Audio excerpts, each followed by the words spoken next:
So it's all for play for still. I think so. Do you want to bet against us?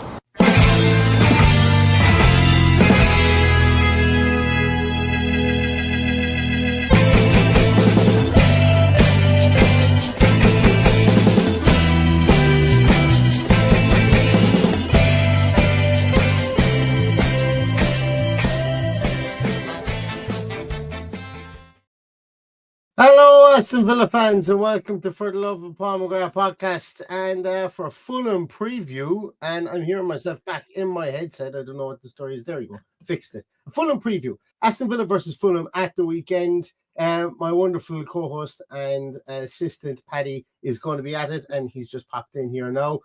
Obviously, this game bears an awful lot more, I suppose, significance now that we've seen Brentford beat Nottingham Forest 2-0. Look, we need all the help that we can get from the teams above us.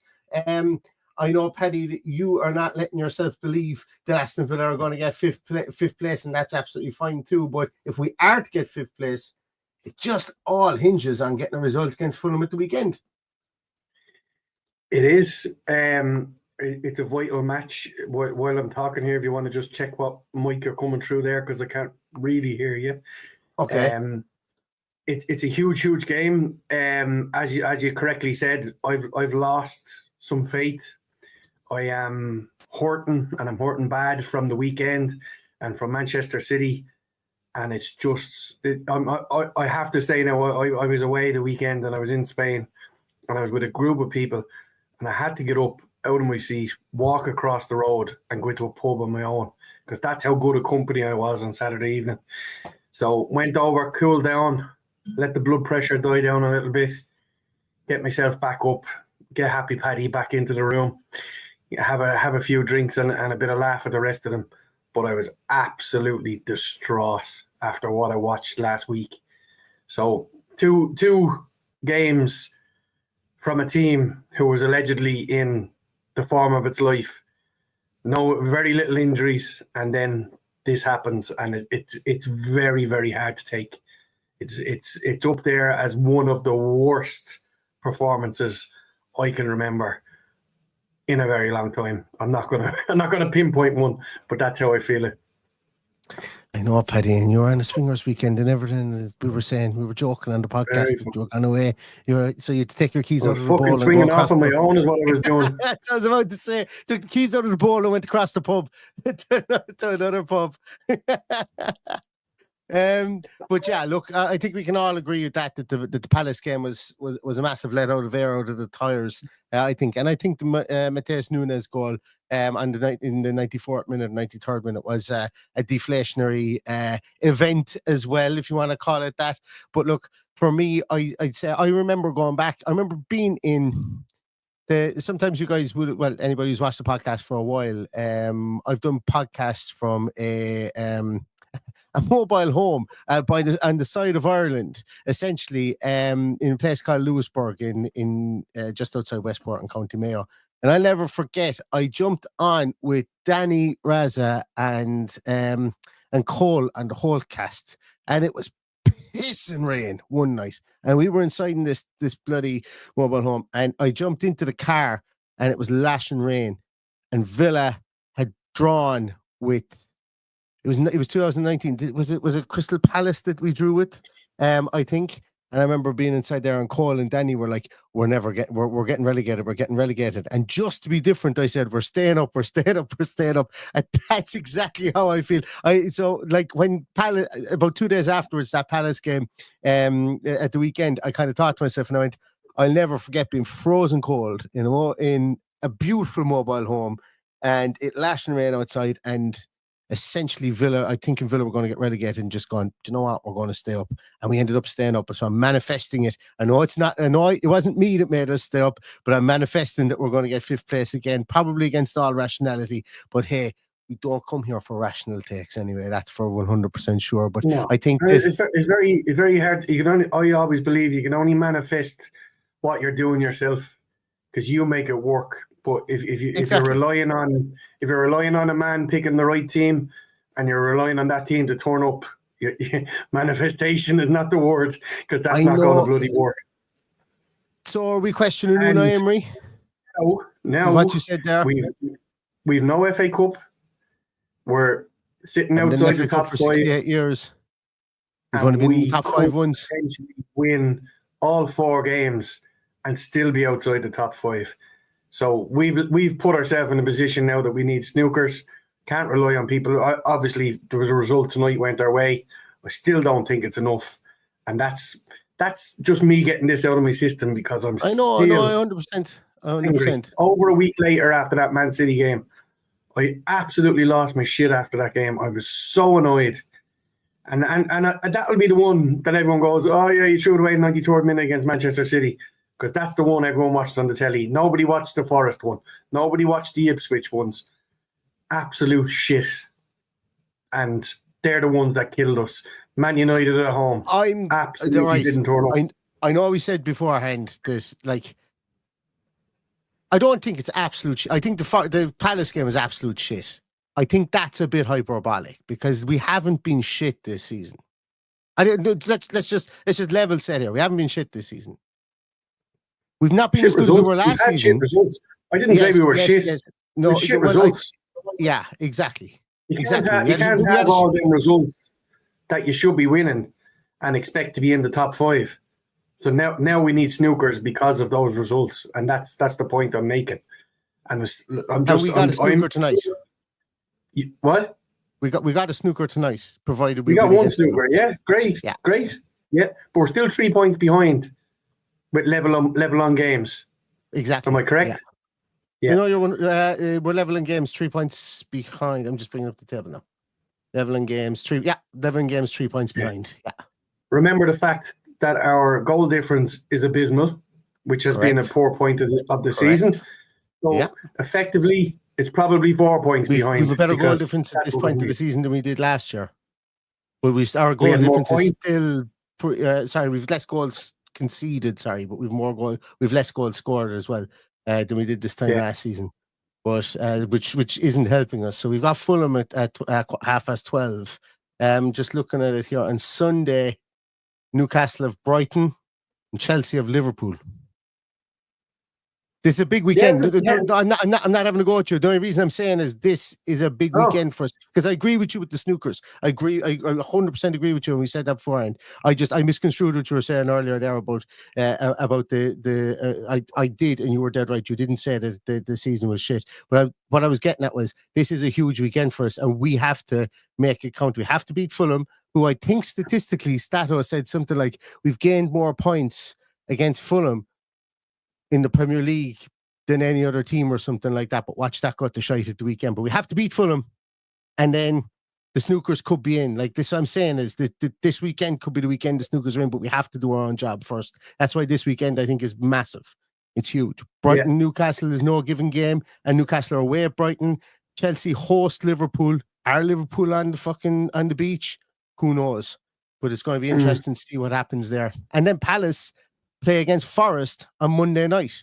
So that's where this whole concertina effect could really come to cause, because we could be looking at, and that's why that point against City, Paddy, is huge, because we could be looking at lots of teams on level points, essentially over the course after this weekend. On Tuesday, we could be looking at ourselves, Forest, Chelsea, all on level points, and 1 point behind all of those teams, 1 point behind Newcastle.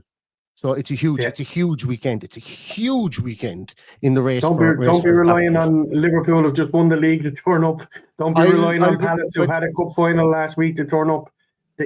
We have to look after our own oxygen mask first, as I always say.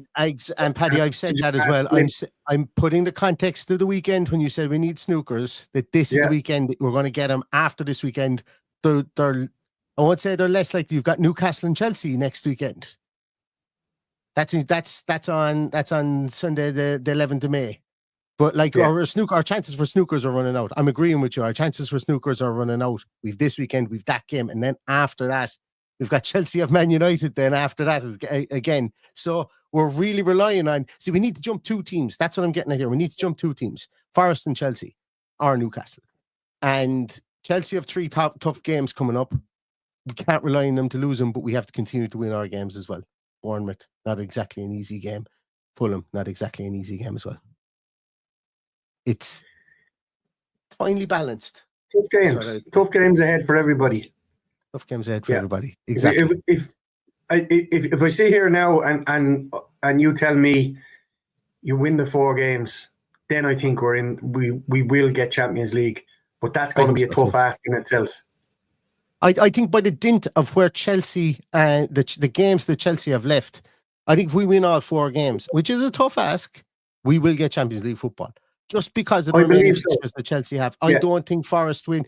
I don't think Forest win all the rest of their games, which they were they've. Who did I say? If they get a draw against Palace on Monday, game on. Or lose to Palace on Monday. I don't to be honest with you, they're away at Palace on a Monday night, and they've played already tonight, which is a Thursday night. So they have a quick turnaround to the Monday and they're away. So it just, what I'm saying, this weekend is huge. I think we can dare to dream again this weekend if results go our way. But we have to beat Fulham first. And Paddy, let's not look towards anyone else. We'll talk about the oxygen mask first, so our own one. How do we go about beating Fulham? Fulham's, I suppose that's a stupid question. How do we go about beating Fulham isn't exactly the question I wanted to ask. But I suppose what's the thought process? A home game, you're going to be at it, a 12:30 kickoff on a Saturday. We haven't had too many 12:30 kickoffs. I don't know if we had any.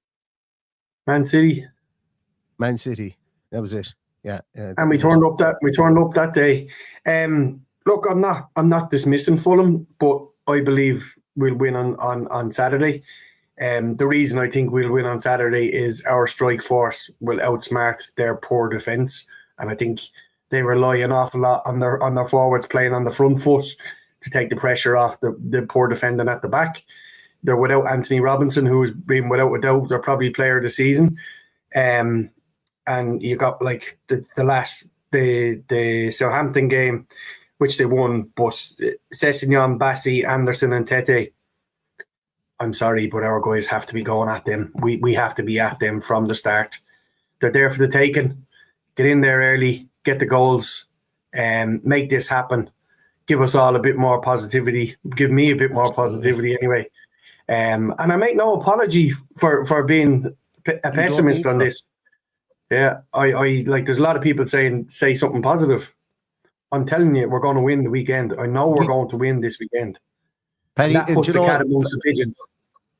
And that's it. And to be honest with you, one of the things I will say, the 5 years that I know you, or the 6 years I know you from doing this podcast, you will say exactly what you feel. You won't come on here and play a character. If you feel like you're fucking down about the situation, you'll get down about the situation, and that's the beauty about it, because that's the yin and the yang of us. And I'll never forget, we were over.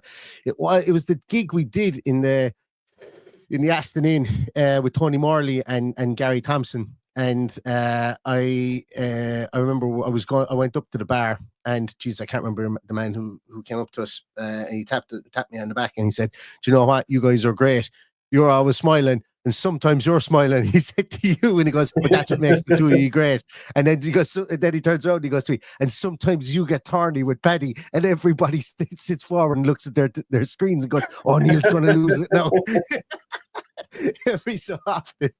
But no, look, as I say, you're dead right to feel the way you feel, and that's what this is. This is cathartic. Like we come on here and we chat like we're two fellas down the pub, and we might have arguments, or we might be trying to console each other, or one of us might be having a shit day, and this fucking filters into it. We're not professionals at all, and we don't claim to be. We don't. You know what? I think it'd take the fun away from it. But with regards to Fulham, Paddy, you mentioned that their backline, Calvin Bassey, Sessegnon, Anderson, and Tete, or whoever else they'll have in there. I think they're going to be worried about their strike force. I know Alex Iwobi is there, and he's my irrational fear, as always. He's my irrational fear, but they're going to be without Munoz. They're going to be without Reece Nelson, and it looks like Anthony Robinson may not make it. He may not make it. I think he's gone for the season. I think he's got. Yeah, I think he's gone as well. On our side, we're missing Rashford. So you talked about our strike force. It's Watkins from here on out. You know, there was a thing in the papers recently that got my dander up. I don't know what it is. Got it up, and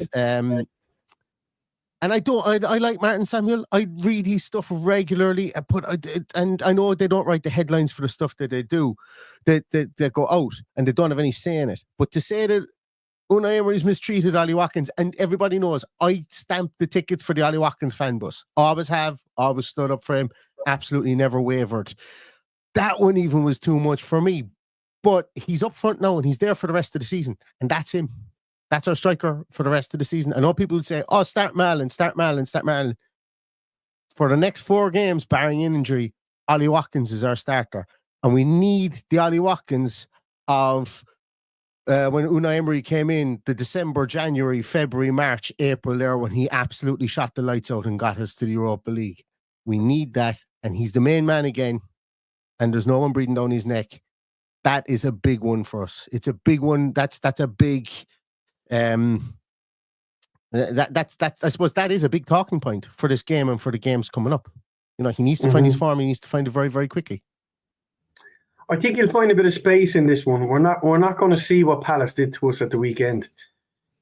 Fulham have still got a fighting chance of getting into European spot, especially if Manchester City win the FA Cup. So they need to be all guns blazing into this. They can't afford to sit back. I think it's the perfect game for Ollie Watkins to go and break that record. I think it's a perfect day for a celebration, the 200th Villa game for John McGinn. There's a lot going on, but the most important thing is that we get that win. 100%, we need to get that win. There's a stat for you. John Steele says 16 days. We've lost 1 home game. I think that's in the league in the last 416 days, and that was Arsenal at the start of the season. Obviously, we've lost to Palace in the cup. But and John Steele, I only realised that's Bruce Springsteen in your profile photo. I just presumed it was you all the time. Considering he's a musician himself. Maybe it's a young you, John. I don't know. If the light was catching you right, I think that might be it. But John has a fantastic beard too, so it doesn't look like him. He does, yeah. Look, the magic of filters these days, Paddy. Anyone can look like anyone. True. But I think you're right. Look, as I say, we all want Ollie Watkins to go out and score a hat-trick at the weekend. And we want him to score a hat-trick the weekend after. And we want him to score a hat-trick the weekend after and the weekend after.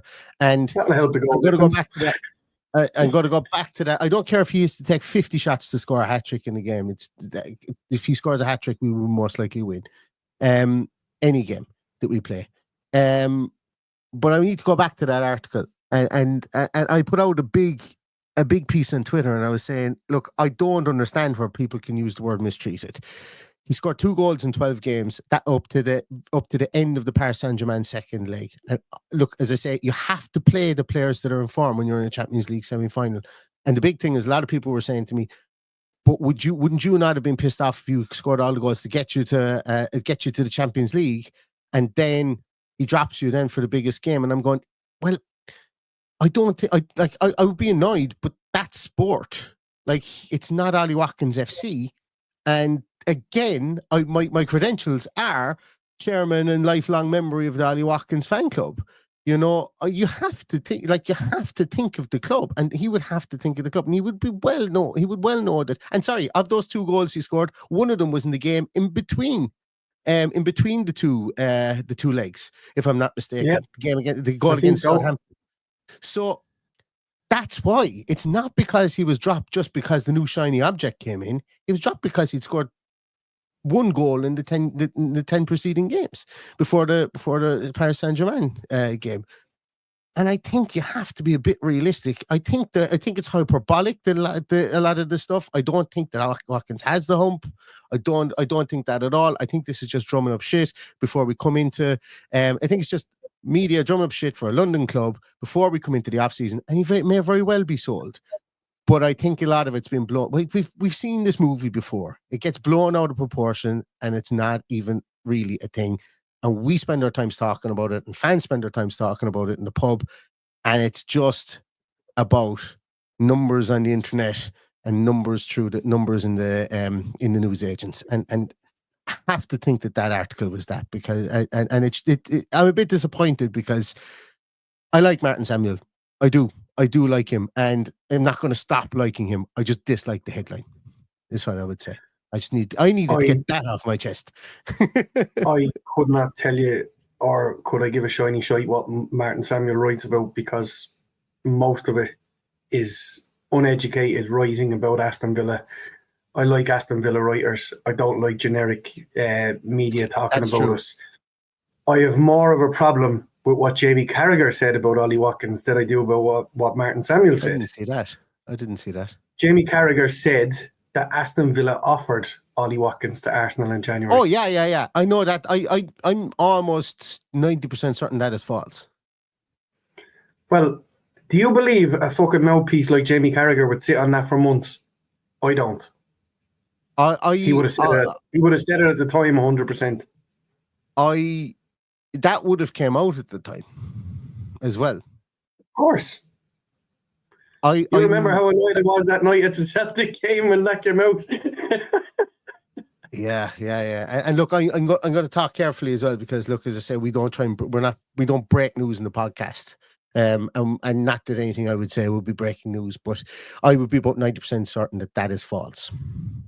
Because everything was geared around selling John Duran when the money came in from Saudi, and that money came in early in the transfer window. That money for Duran came in a lot earlier than when it was accepted and when he went out. So there was no way that they were negotiating between the two players, in my view. Yeah. There was no way we were negotiating selling our full strike force while we were in the Champions League. Regardless of whatever was maybe brewing with Rashford. I don't know how far down the line that was when Duran went out, but the Duran money came in early in the January window. Came in very early, in fact. If what backdoor conversations are that it came in early. Yeah. And there's no way the club were looking at selling both their strikers. Not a fucking sausage. If they were, my God, there would have been mutiny in the Bounty. Like you would see me here fucking with Braveheart paint on going, we storm Villa Park at 5. You know? So it's yeah, I think that's it. But anyway, it's going to be really interesting to see him up top. Who do you think is going to play in the three behind him? If it was me, it'd be Ramsey on the left, Rodgers through the middle, and take your pick on the right, McGinn maybe. Sitting in front of Onana, who I think will boss Sander Berge and not allow him to see much football. Should it be Sander Berge that is in there, and then let Tielemans a little bit off the leash to go and get those killer passes that we're going to need. Back four, I think, probably picks itself. I think Tyrone Ming starts at the weekend. He may go at Maatsen if he thinks this is going to be a running game and running at them. So I expect Konza and Matty Cash on the right. And yeah, but how many times? I don't remember one occasion that we got the team right with Unai Emery. Obviously, there's a big show from Alan. People want Asensio from the start. Absolutely fine. I don't want Asensio from the start. I don't think he starts him, but I think it could be a good day for Asensio if he comes on 60 minutes. I think this game would suit him just because of the way that Fulham play. I think there'd be plenty of room for him in there. So that could happen. But as we know, he doesn't take off Morgan Rodgers unless he has to. So anyway, we'll see. Just on that, Kaka, perhaps they were interested if Arsenal were going to offer silly money. The silly money was in from Saudi. They only needed one silly offer, and they weren't going to entertain two. Like we're talking to Arsenal, we're going 120 million, and that was never coming for Ollie Watkins, never in a million Sundays. But just on that, so you didn't put in Kamara there. Is he unlucky loser out because you need a bit of heft in there on Onana? Yeah, it's one of those ones where you just overlook what way you're thinking in the moment. It'll probably be Kamara and Tielemans because that's what he prefers the best. But for me, for set pieces, for bossing the midfield, for stopping them playing through us, I think Onana, because we're not going to have the space to play through that front four that they have. It's going to be difficult. But yeah, it could easily be Kamara, and probably will be. But either way, I don't envisage us losing this game. I think there has to be a show of fire in the belly after what happened last weekend, and I think we're going to see it this weekend. Paddy, do you remember the first time I ever met you in 3D, in the flesh? I do. We played Fulham. And I remember we had to throw the night watch manager of McGettigan's pub and Jury's Inn out of his office so I could go on the Villa View. It was my first time ever being on the Villa View as well that night.